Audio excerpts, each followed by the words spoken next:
नमस्ते जी। वैदिक राष्ट्र में आपका स्वागत है। आज का हमारा विषय है सत्संग स्वर्ग है और कुसंग नरक है। आज के इस लेख के लेखक हैं वैदिक विद्वान मनमोहन कुमार आर्य, देहरादून से। आइए विषय की ओर चलते हैं। किसी भी विषय के प्रायः दो पहलू होते हैं, एक सत्य और दूसरा असत्य। सत्य और असत्य का प्रयोग ईश्वर व जीवात्मा से लेकर सृष्टि के सभी पदार्थों और व्यवहारों में सर्वत्र किया जाता है। ईश्वर निराकार है या सत्य है, निराकार नहीं है अथवा साकार है या असत्य है। निराकार अर्थात आकार रहित होने से उसका चित्र या मूर्ति नहीं बन सकती। जिस प्रकार आकाश व वायु में वायु की मूर्ति या चित्र नहीं बनाए जाते, उसी प्रकार निराकार होने से ईश्वर का चित्र व मूर्ति भी नहीं बन सकती, अर्थात ऐसा होना असंभव है। यदि कोई मूर्तिकार व तथाकथित विद्वान किसी मूर्ति को बनाकर कहे कि यह ईश्वर की मूर्ति है तो वह असत्य होगा। बुद्धिमान व ज्ञानी लोग इस बात को समझते हैं, परंतु अज्ञानी और भोले लोग इनको न समझकर अंध परंपराओं जो विगत 2-2.5 हजार वर्ष पहले आरंभ हुई उसी को परंपरा मानकर उसका अनुकरण करते हैं। सत्य को जानना, उसे जीवन में धारण करना ही सत्संग है। असत्य के लिए अधिक पुरुषार्थ और तप करने की आवश्यकता नहीं है।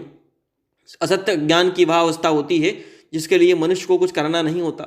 सत्य के लिए अवश्य ही अध्ययन, विद्वानों के उपदेश, सद्ग्रंथों का स्वाध्याय, विचार चिंतन करना होता है।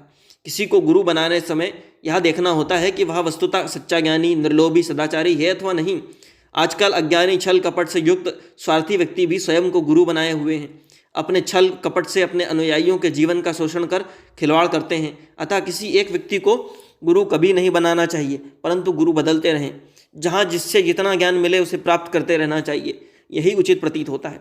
संसार में गुरु स्थानीय सत्ता के रूप में परमात्मा सर्वोपरि है।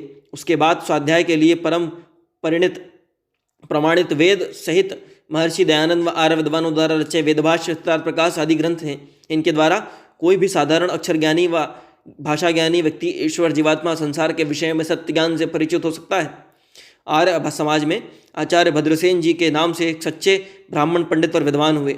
आपने अपने जीवन में स्वामी सर्वानंद जी की सहायता, पंडित ब्रह्मदत्त जिज्ञासु जी के आचार्यत्व में संस्कृत और वैदिक साहित्य का गहन अध्ययन किया। आप योग के भी आचार्य थे। इसके साथ आर्ष विधि से पुरोहित के रूप में गृहस्थियों के 16 संस्कार भी कराते थे। आपके एक योग्यतम पुत्र कैप्टन देवरत्न आर्य हुए हैं, जो आर्य जगत के अत्यंत यशस्वी और सम्मानित रहे हैं। कैप्टन देवरत्न आर्य जी ने अपने जीवन में आर्य समाज के प्रचार प्रसार में उल्लेखनीय योगदान दिया। वह सार्वदेशिक आर्य प्रतिनिधि सभा के प्रधान भी रहे। आचार्य भद्रसेन जी ने स्वाध्याय के लिए एक प्रसिद्ध पुस्तक प्रभु भक्त दयानंद व उनके आध्यात्मिक उपदेश लिखी।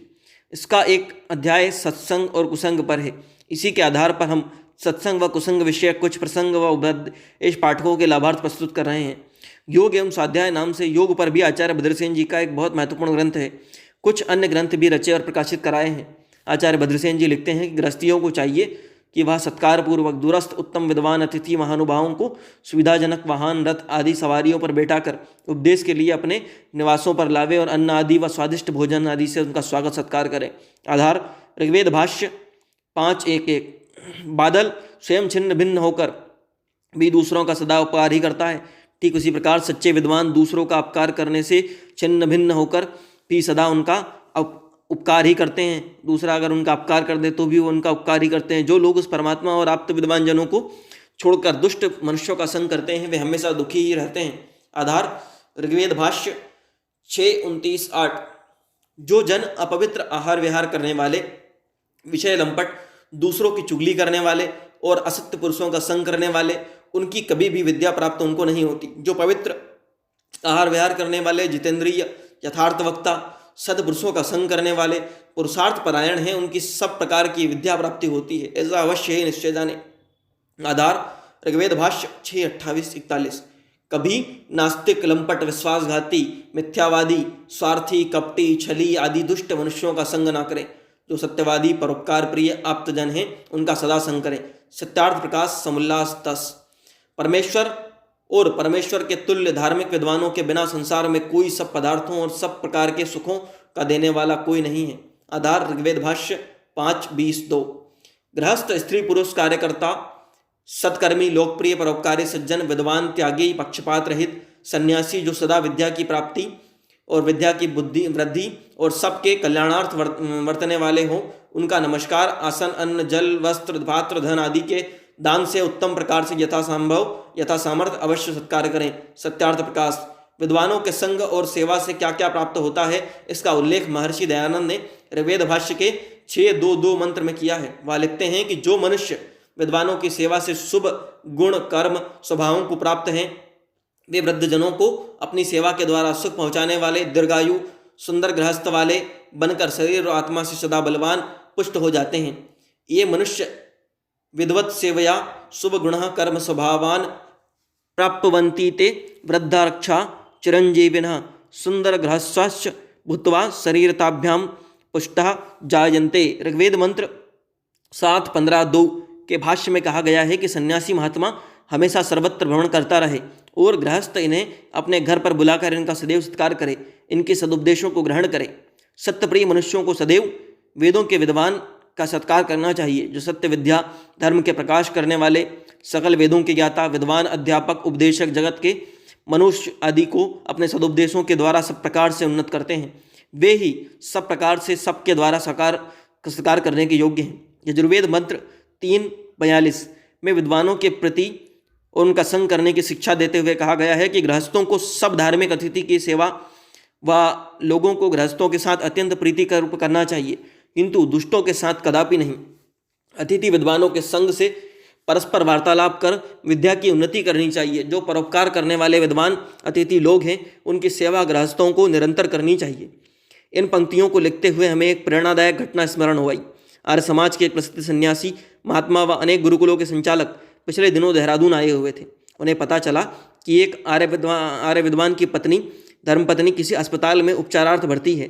उनके शिष्य अस्पताल पहुंचे, रोग की स्थिति आदि पता किया और कहा कि धन की चिंता ना करें। कुछ सहस्त्र रुपये भी हमारी उपस्थिति में उन्हें प्रदान किए। कुछ कारणों से अस्पताल में उचित चिकित्सा न होने के कारण एक अन्य प्राइवेट नर्सिंग होम ले जाकर उनका ऑपरेशन कराया। वह अगले दिन स्वामी जी पहुंचे। उनका हाल पूछकर उन्हें चिकित्सा सहायतार्थ बिना मांगे ही कुछ सहस्त्र रुपये देवी जी के हाथ में अपने आशीर्वाद सहित प्रदान कर दिए। इससे लगभग 15 वर्ष पूर्व भी एक बार उन्होंने कैंसर से पीड़ित हमारे एक आर्य विद्वान मित्र के परिवार को दिल्ली के पंत चिकित्सालय में पहुंचकर 1 लाख रुपयों की धनराशि प्रदान करते हुए उनकी धर्मपत्नी को उनकी चिकित्सा किसी अच्छे चिकित्सक व चिकित्सालय में कराने को कहा था। आश्वासन दिया था कि उनसे जो हो सकेगा वह और सहायता करेंगे। हमने इन आर्य विद्वान सन्यासी में वेद वर्ण सभी गुण प्रत्यक्ष देखे अनुभव किए हैं। वस्तुतः ऐसे विद्वान महात्मा और सन्यासी ही सत्संग, सेवा और सत्कार के पात्र होते हैं। हमारा सौभाग्य है कि हमें इन स्वामी जी के आशीर्वाद प्राप्त होता है। हम भी यह भी निवेदन है कि आजकल देश भर में कुछ कथावाचक बड़ी बड़ी जनसभाएं करते हैं। इनमें सत्य के साथ बड़ी मात्रा में असत्य भी परोसा जाता है, जिससे समाज में अंधविश्वास बढ़ रहे हैं। हम इन्हें सत्संग नहीं मानते। वस्तुतः यह सत्संग है भी नहीं। जो विचार वेदों से प्रमाणित है वही सत्संग की कोटि में आते हैं, अन्यथा कुसंग ही होते हैं। इन जनसभाओं में विपरीत आर्य समाज व इसकी संस्थाओं, गुरुकुल आदि के अधिवेशनों व समारोह में होने वाले यज्ञ और धार्मिक प्रवचनों को सत्संग कहा जा सकता है, क्योंकि यहाँ सभी बातें वेदों पर आधारित, वेदों से पुष्ट कही जाती हैं। हम आशा करते हैं कि सत्संग विषय में जो संक्षिप्त विचार कथन लेख में प्रस्तुत किया है, उनसे पाठकों को लाभ मिलेगा। ओम। प्रस्तुत लेख के लेखक हैं वैदिक विद्वान मनमोहन कुमार आर्य, देहरादून से। इस तरह के अन्य वैदिक लेखों के लिए, प्रेरणादायक कहानियों के लिए, महापुरुषों के जीवन प्रसंगों के लिए वैदिक राष्ट्र यूट्यूब चैनल को लाइक करें, शेयर करें, सब्सक्राइब करें, बेल आइकॉन की घंटी को दबा दें, अपने कीमती विचार कमेंट करें। साथ ही साथ डिस्क्रिप्शन बॉक्स में आपको हमारे अन्य वीडियो के लिंक मिल जाएंगे, जहां जाकर आप उनका भी लाभ उठा सकते हैं। धन्यवाद।